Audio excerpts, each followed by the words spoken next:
사무엘하 12장 1절부터 15절 말씀까지 읽었습니다. 오늘 말씀 앞에 회개하는 그러한 용기라는 제목으로 함께 은혜를 나누고자 합니다. 우리나라의 범죄 검거율이 상당히 높다고 합니다. 들리는 말로는 97%, 98% 정도.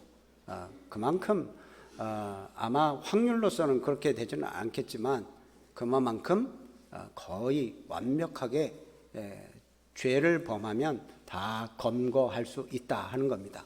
왜냐하면 CCTV가 많이 있습니다. 전국 방방곡곡에 CCTV가 있는가 하면 또한 차량 블랙박스들이 많이 있어서 이제 범인이 움직이는 그 이동 경로를 추적하면서 CCTV나 차량 블랙박스를 이용하면 다 잡습니다. 어디 도망 못 갑니다. 그러니까 아무도 보지 않았을 것이라고 생각하고 범죄를 저지르지만 CCTV를 통해서 다 잡습니다. CCTV는 보고 있다 하는 겁니다. 그러므로 실수하거나 혹여나 죄를 범하거나 했을 때 가장 현명한 방법은 자수하는 겁니다. 그래서 자수하는 거예요. 왜냐? CCTV가 보고 있다 하는 거니까. 근데 사실 우리가 CCTV보다 더 정확하게 보시는 분이 계십니다. 누구시죠? 하나님이십니다. 예, 하나님이세요. 우리 성가대에서 제일 크게 얘기하시고. 하나님은 우리의 행동을 보시고 또 우리의 생각까지도 다 보시는 분이십니다. 그러니까 정확하게 보고 정확하게 판단하시는 우리 하나님 앞에 우리는 하나님을 속이고 하나님 앞에 숨기려고 해서는 안 되는 거예요. 하나님이 속았을 것이다. 착각입니다. 여러분, 하나님은 절대 속지 않으십니다. 오늘 본문 말씀이 바로 그런 건데요.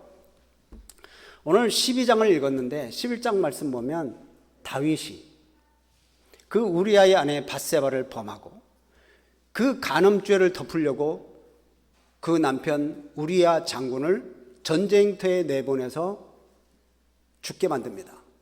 살인죄를 더한 겁니다. 이렇게 그런 일을 범한 후에 이제 밧세바가 남편이 죽었으니까 그 밧세바를 자기 아내로 취했던 일들이 쭉 11장에 기록되어져 있어요. 이 패역한 짓을 다윗과 군대 장관 요압과만 짜가지고 두 사람이 합작을 해가지고 그 일을 저질렀기 때문에 다른 모든 사람들은 아무도 모르는 줄만 알았습니다. 그런데 오늘 말씀을 보면 하나님은 다 지켜보고 계셨던 거예요. 오늘 말씀 보면 이 말씀은 그 일이 있은 후 약 1년이 지난 것으로 봅니다. 1년이 지난 후에 하나님께서 나단을 보내셔요. 여러분, 하나님께서 왜 그 즉시 나단을 보내가지고 선지자를 보내서 너 회개해, 너 잘못했어 이렇게 얘기를 하지 않으시고 왜 1년을 지나서 얘기를 하셨을까? 그것은 하나님께서 다윗에게 회개의 기회를 주는 기간입니다. 여러분, 우리가 범죄를 했는데 당장 나한테 뭔가 막 하나님께서 징계하시지 않는다고 하나님이 잊어버렸구나, 하나님 몰랐구나 이렇게 생각하시면 안 됩니다. 하나님께서 기회를 주시는 거예요.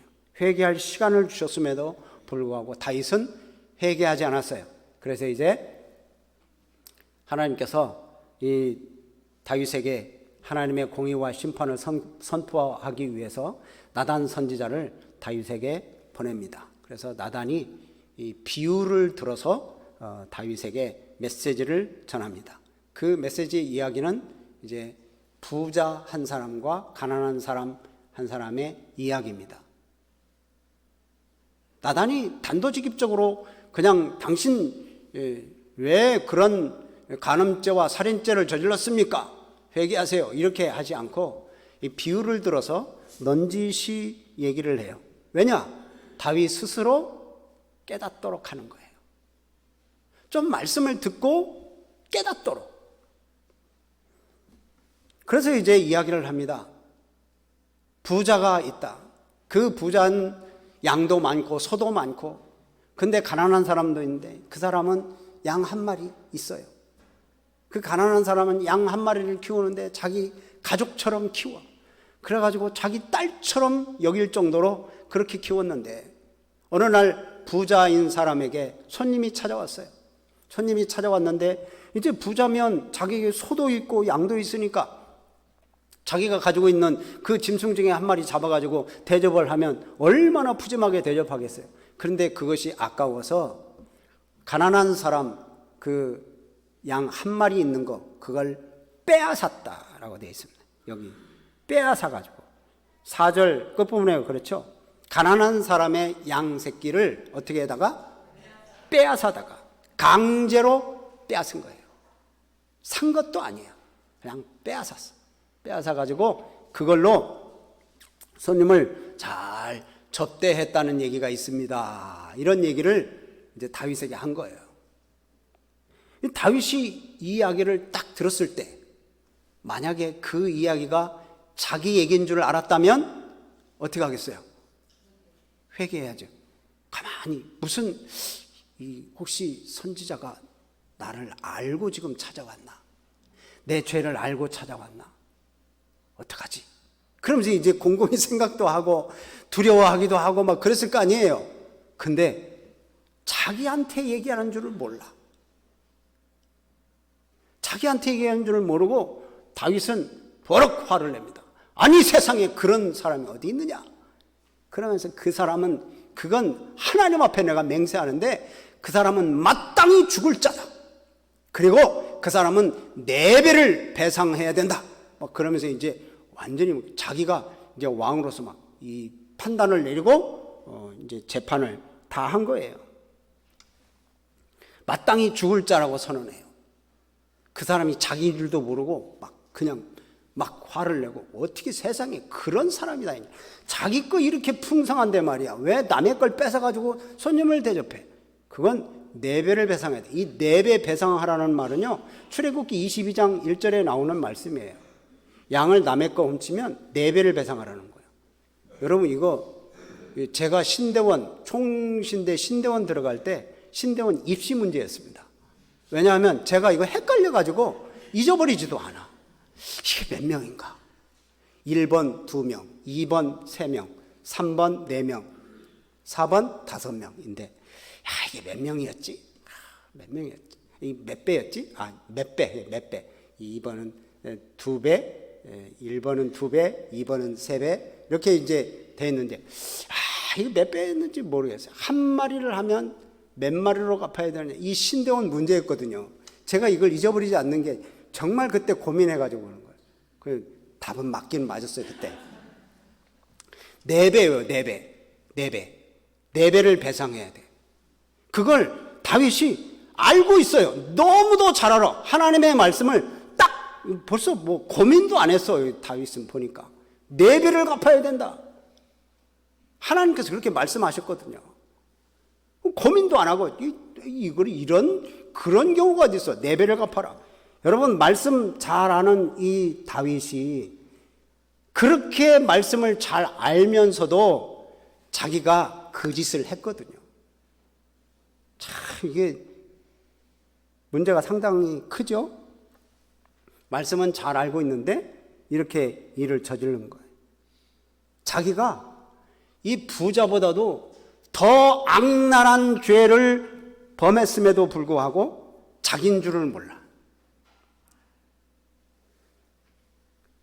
그래가지고 그 더 악랄한 죄를 범했잖아요. 자기 부하의 아내를 빼앗아버리고 간음해버리고, 그걸 무마하려고 그 남편 장군 우리아라고 하는 장군을 아주 맹렬한 싸움 전쟁터로 내보내가지고 죽게 만든 사람이 다윗이잖아요. 근데 영적으로 무감각해져, 무뎌졌어.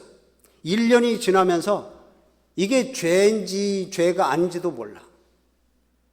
그래서 이제는 자기 자신을 못 봐요.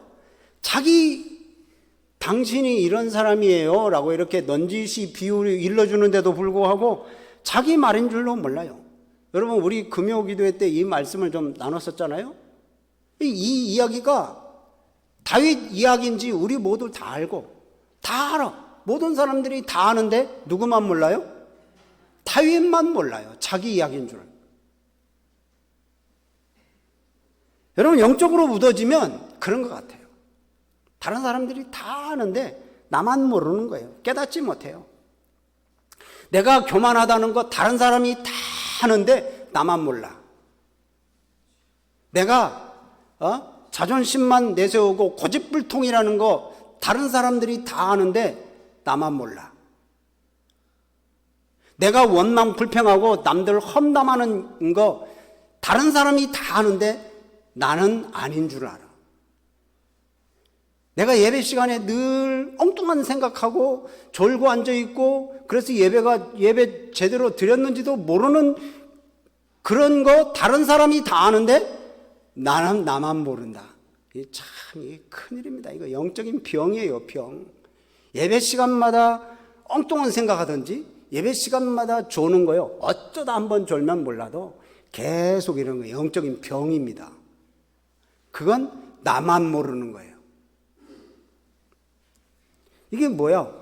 이 다윗을 보면 예수님께서 말씀하신 것처럼 자신의 눈에 있는 들보는 깨닫지 못하고 남의 눈에 있는 티끌만 이제 보는 거죠. 지금까지는 이렇게 나단 선지자가 비유를 들어서 얘기를 했어요. 어떤 부자인 사람, 어떤 가난한 사람, 그 얘기를 했는데 그래도 자기 자신을 깨닫지 못하니까 이제부터는 이 나단 선지자가 직접 책망합니다. 당신이 그렇게 말하는 사람, 마땅히 그 사람은 죽어야 된다. 마땅히 네 배를 갚아야 된다. 바로 그 사람이 당신이요. 이렇게 지금 나단 선지자가 얘기를 하는 거예요. 나단 선지자는 조금도 두려워하지 않습니다. 주저하지 않아요. 여러분, 왕한테 이렇게 직언하는 거 이거 쉽습니까? 왕은 한 번 명령하면 모든 백성들 그냥 생명 날릴 수 있습니다. 근데 왕의 신하로서가 아니라 하나님의 대언자로서 서 있기 때문에 다윗에게 과감히 직언을 하는 겁니다. 들어도 깨닫지 못하는 다윗에게 이 비유가 아닌 직설법으로 이 다윗에게 얘기를 하는 거예요. 당신이 바로 그 사람입니다. 나단은 계속해서 책망합니다. 하나님께서 당신을 사랑하셔서 당신을 기름 부어가지고 이스라엘 왕으로 삼고 사울의 모든 왕위와 왕의 권세와 이스라엘과 또한 유다 족속을 당신에게 맡겼습니다. 그런데 당신에게 부족한 것이 있으면 하나님께서 이것저것 더 주었을 것입니다. 그런데 왜 그렇게 풍성한 중에도 이런 죄악을 저질렀습니까? 그러면서 이 다윗은 아주 나단에게 아주 혼을 납니다. 여러분, 이 나단이 그렇게 얘기를 하면서 다윗에게 말을 할 때 다윗이 왜 그걸 범했나, 왜 죄를 이렇게 지었나, 그 원인이 뭐냐라고 하는 것을 지적해 줍니다. 그게 바로 말씀을 업신여겼기 때문이다. 12장 9절 말씀 한번 볼까요? 12장 9절 말씀을 보면 이렇게 되어 있습니다. 그러한데 어찌하여 네가 여호와의 말씀을 업신여기고, 또 10절 말씀도 또 그래요. 10절 말씀도 한번 보세요. 이제 네가 나를 어떻게 업신여기고, 하나님의 말씀을 업신여겼다는 것은 하나님을 업신여겼던 거예요. 그러니까 하나님을 업신여기고 간음죄도 짓고 살인죄도 짓고 일러줘도 회개도 안 하고 그러니 이제 하나님께서 나단 선지자를 통해서 직접적으로 얘기하시는 거예요. 하나님은 다 알고 계셨어요. 사람의 눈은 속일 수 있어도 하나님의 눈은 속일 수 없다는 거예요. 말씀을 많이 알고 있고 그걸 4배나 갚아야 된다는 거 알고 있는 다윗이 말씀에서 멀어지니까 영적으로 무뎌지니까 죄를 범하게 되고 하나님이 내가 하는 모든 일에 깜빡 속은 줄 알고 착각하고 있어요. 여러분, 이 죄에 무뎌지면 이렇습니다. 우리는 하나님의 말씀을 가까이 해서 죄의 유혹을 이겨내는 우리 성도님들이 되시기를 주님의 이름으로 축복합니다. 아멘. 이렇게 이 단도직입적으로 막 이 다윗에게 직언을 하니까 또 이제 다윗이 두려웠겠죠. 근데 거기서 끝나지 않아요. 왜 그렇게 범했습니까? 라고 하면서 하나님의 징계의 말씀을 전합니다. 자, 첫 번째 징계의 말씀은 다윗 집에 칼이 떠나지 않을 거다. 10절 말씀 후반절에 보면 그렇게 됩니다. 칼이 네 집에서 영원토록 떠나지 아니하리라. 이제 그런 벌이 지어지고요. 11절 말씀을 보면 네 아내를 빼앗아 네 이웃들에게 주겠다. 너도 남의 아내를 빼앗았으니까 네 아내도 빼앗길 것이다. 이렇게 징계를 하십니다. 여러분, 하나님께서는 악의 씨를 뿌린 대가가 얼마나 고통스러운지 잊지 않도록 하나님께서 이렇게 징계를 내리시고 계세요. 그래서 갈라디아서 6장 말씀에도 시편 말씀에도 그렇죠. 무엇이든지 심는 대로 거두게 하시는 하나님. 그래서 하나님은 업신여김을 받지 아니하신다라는 말씀을 하십니다. 근데 여기 보면 다윗이 말씀을 업신여기고 하나님을 업신여겼어요. 그래서 이 다윗에게 징계를 내리죠. 그래서 이제 하나님이 채찍을 하고 징계를 내렸을 때 다윗의 모습은 다른 사람들과는 좀 다릅니다. 범죄하는 것은 똑같은 것 같은데 모든 사람들과 좀 다른 사람들이나 또 사울이나 범죄하는 모습은 비슷한 것 같은데 하나님께서 심판의 명령, 징계의 말씀을 딱 주실 때 사울과 다른 점은 사울은 핑계를 댔어요. 다른 사람 핑계대고 하나님 핑계대고 하나님께 제사 드리려고 그랬습니다. 아니면 백성들이 가져왔습니다. 사울은 핑계댔었잖아요. 근데 다윗은 핑계대지 않았습니다. 자기 죄를 인정합니다. 13절 말씀을 한번 보겠습니다. 13절 시작. 다윗이 나단에게 이르되 내가 여호와께 죄를 범하였노라 하매 나단이 다윗에게 말하되 여호와께서도 당신의 죄를 사하셨나니 당신이 죽지 아니하리이다. 아멘. 여기서 죄를 인정합니다. 내가 하나님께 죄를 범하였습니다. 나단이 책망이 딱 떨어지자마자 바로 회개합니다. 자기 죄를 인정합니다. 다윗이 회개를 하자 나단도 바로 말씀을 합니다. 하나님은 당신의 죄를 용서하셨습니다. 다윗 스스로가 말한 것처럼 그 사람은 마땅히 죽어야 할 자다라고 하는, 바로 자기를 두고 얘기하는 거예요. 그건 자기가 마땅히 죽어야 할 자예요. 하나님 보시기에. 근데 하나님은 용서하셨어요. 죽지 않도록 하나님께서 잡아주셨어요.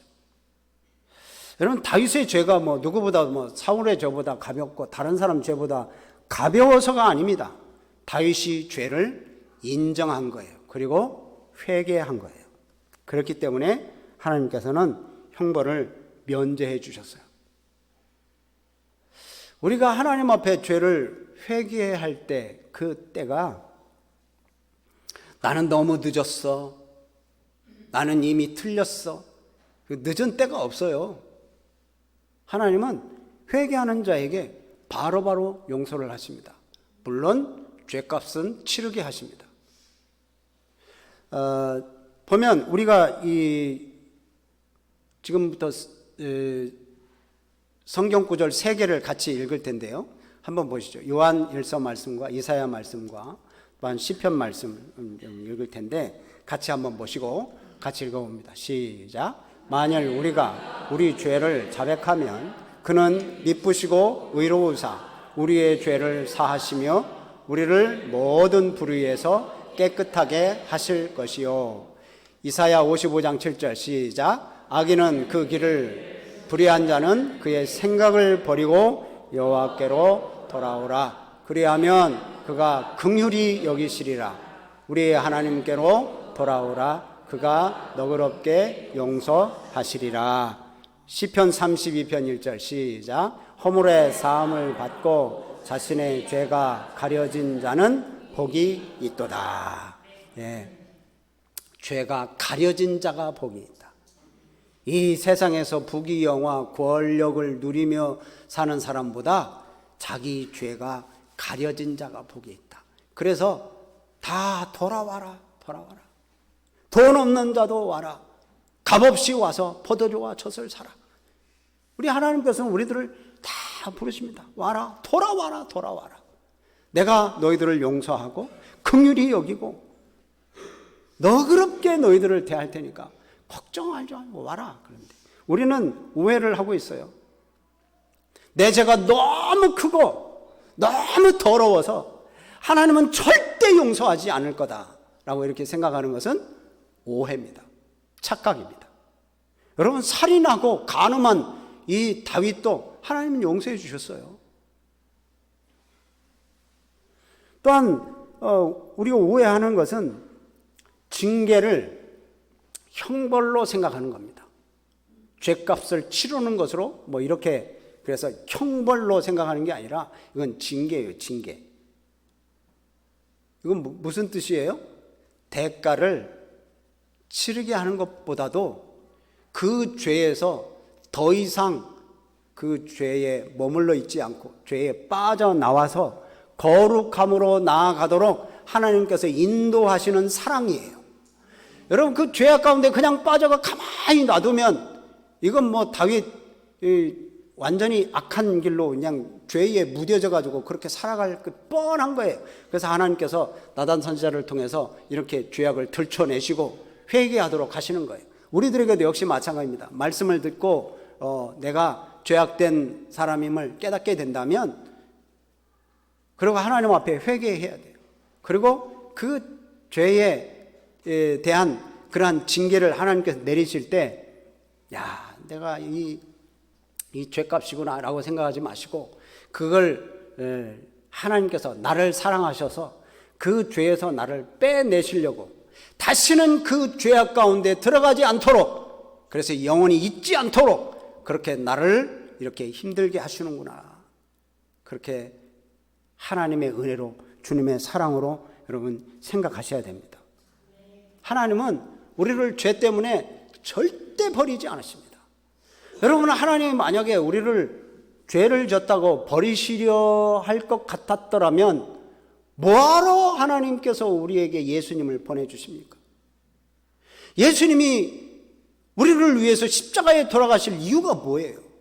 우리를 죄 지었다고 다 버릴 것 같으면 예수님이 우리의 죄값을 담당하려고 그렇게 채찍에 맞고 그 고통을 당하실 이유가 뭐가 있겠어요? 우리의 죄 때문에 하나님은 우리를 절대 버리지 않으십니다. 채찍을 쳐서라도 우리를 주님 앞으로 다시 돌아오게 하시는 분이 하나님이세요. 왜? 하나님 우리를 사랑하시니까. 여러분, 우리들도 자녀들 그러잖아요. 자녀들이 못된 짓 하고 악한 일을 하면 어떻게 해서라도, 매질을 해서라도, 책망을 해서라도 돌아오게 만들려고 하는 게 부모의 마음 아니겠어요? 하나님은 우리를 사랑하셔서 우리를 그냥 내버려 두시지 않아요. 죄악 가운데 빠지도록 그냥 가만히 두시지 않고 회개하게 만드십니다.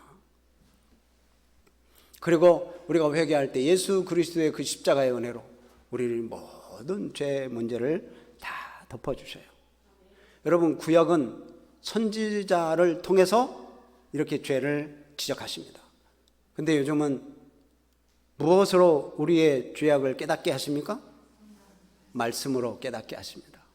성경 말씀을 읽을 때, 그 말씀을 들을 때, 또 그 말씀을 내가 또 접할 때, 그 말씀을 들을 때 회개하는 용기가 필요합니다. 여러분, 이 다윗이 웬만하면 그렇게 회개할 수 있었을까요? 나단이 와서 직언을 할 때 이것이 1년 전의 사건을 알고 있네, 이거 쥐도새도 모르게 없애버릴까? 이런 생각 할 수도 있어요. 왜? 왕이니까 할 수 있거든요. 근데 하나님 앞에 서 있는 거예요. 하나님 앞에. 하나님은 늘 우리 가운데 거하시잖아요. 그래서 이 다윗은 두려운 거예요. 이 지금 나단과 자기만 있는 게 아니라 하나님이 보고 계신다는 사실을, 하나님이 듣고 계신다는 사실을, 나의 모든 그 심장의 모든 생각하는 모든 것들도 다 아신다는 생각을 하기 때문에 하나님 앞에 서서 두려운 거예요. 그래서 내가 여호와께 범죄하였나이다 라고 회개하는 용기를 낸 거예요.